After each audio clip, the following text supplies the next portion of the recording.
What's up, Taiwan? Good morning. I'm Liao with 10 minutes of news from here in Taiwan and around the world. Hundreds of thousands of people participating in Taiwan's Dajia Matsu Pilgrimage have finished their 9-day marathon walk. The festival celebrates the sea goddess Mazu's birthday. Pilgrims carry her statue over 340 kilometers through the central part of the country. Our reporter James Chater joined the most critical part of the route to find out more about this uniquely Taiwanese festival.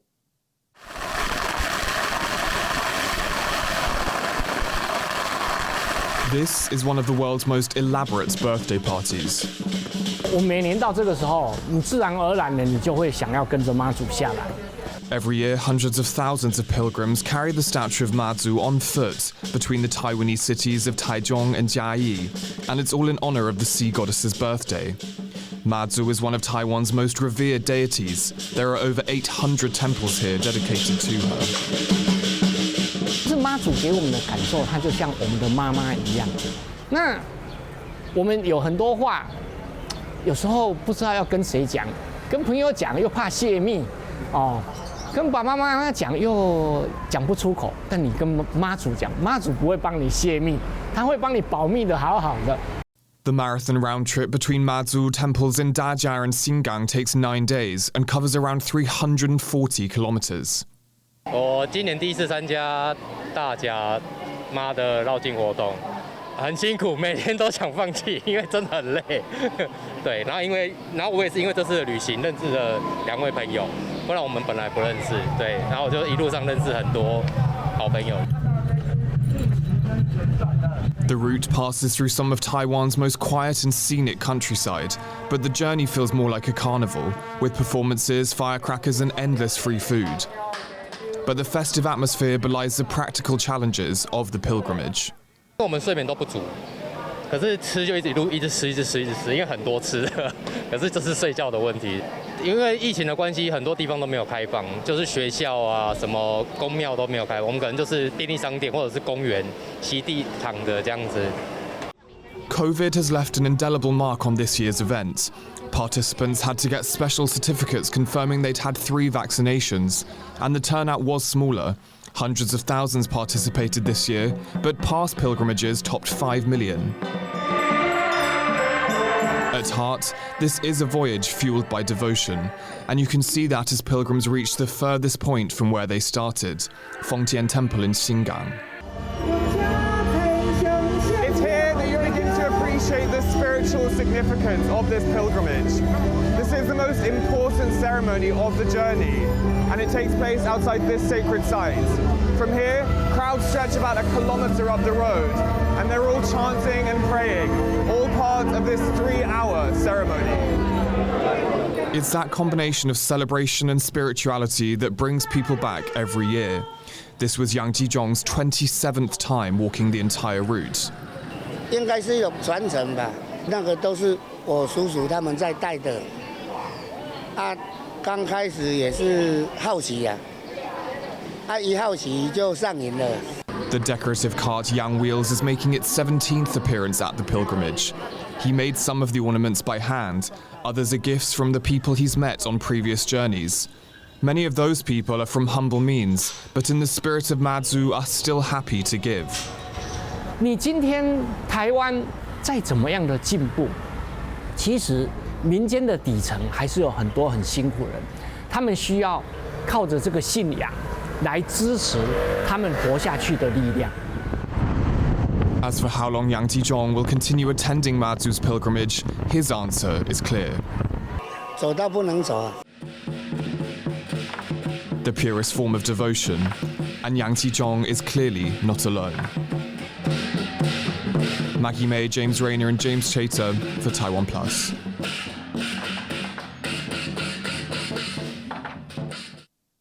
Taiwan's stock market had a rough start to the second quarter, with many people still haunted by foreign investors' record sell-off last month. Phil Wong finds out what caused foreign capital to flee the market and whether it could happen again.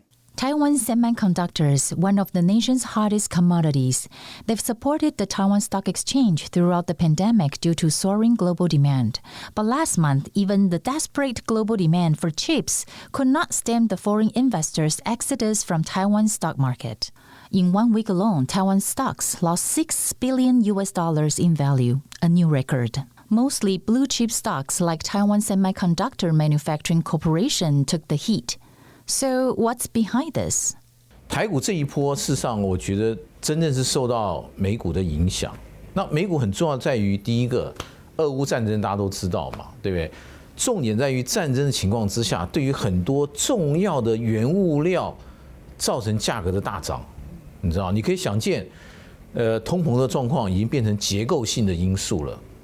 Chu says that the U.S. Federal Reserve raised interest rates to combat inflation, but rate hikes often translate into higher business costs, which in turn lower profits and result in losses in the U.S. market. And to make up for that, he says investors needed to sell off their best performing stocks. That's where Taiwan comes in. 台股因为过去也是3年大涨，很多个股本益比非常的高，所以说当美股下跌的情况之下，外资无从选择。只有在台股做大幅度的一个卖的动作。In a sense, Taiwan stocks were hurt by the very fact that they were performing so well. So will there be a flight of foreign capital from Taiwan's stock market again? Well, according to the chairman of Huanan Securities Investment Management, it mainly depends on one key factor. 这样结构之下，让通膨居高不下，这个 FED 升息的脚步加快。好，所以加快就是5月升息2码，6月又升息2码，你知道加快，这个可能对股价会有个负面的影响。过去历史经验，当央行急速升息之后，第2年的景气就面临很大的一个风险，知道？但是这个风险很大，其实看股票市场就知道了。股票市场如果一泻千里，我讲经济成长率一定往下掉。Many economists are predicting the U.S. will go into recession in 2023, and that will have a knock-on effect on Taiwan's stock market. But Chu is still optimistic about the market's prospects for the next few months. 俄乌事情啊，加上对于升息的预期啊，该反映的利空也反映了一部分了，你知道？反而我觉得第2季有机会稍微反弹，但是我觉得反弹速度可能没有那么快，除非美股出现一个 V 型大涨。Chu also stresses that Taiwanese companies are in fundamentally healthy shape. Once external factors like the war in Ukraine are resolved, analysis says Taiwan's stock market will come back strong. Klein Wang and Phil Wang for TaiwanPlus. A group of zookeepers in southern Ukraine have chosen to stay in the country to protect their animals despite the Russian invasion. As the war approaches its 2nd month, this dedicated group is not backing down. Страшно. Тоже страшно. Страшно за себя, за детей, за внуков. Это не передать. Ну и животных не кинешь, не уедешь никуда тоже. Если мы все поуезжаем, кто же за ними будет заботиться? Ну и выросли мы с ними. Я сама девочка сельская, я выросла и не предам. Уже что будет, то будет с нами. Может, это идет война. The 120-year-old Mykolaiv Zoo houses dozens of rare species of animals, including tigers, polar bears, and elephants. The war-torn city is a key stepping stone for Russian forces on the way to Odessa, one of the biggest port cities in the country. 2 pangolins from Taipei Zoo have arrived in Prague after a long-awaited journey. The zoo has sent the pair, a male called Guobao and a female named Renho Tang, to Prague Zoo as a loan for a breeding program. They are expected to be ready to greet visitors in May after they adjust to their new home. The loan of the endangered scaly mammals was arranged after Taipei and the Czech capital became sister cities in 2020. At the time, Prague's mayor visited Taipei Zoo and met with the 2 pangolins. Thank you for watching What's Up Taiwan. I'm Leslie Liao. Remember to download the TaiwanPlus app for more stories from Taiwan and around the world. We leave you with images of Taiwanese sky lanterns in Seoul, South Korea. Take care and see you next time.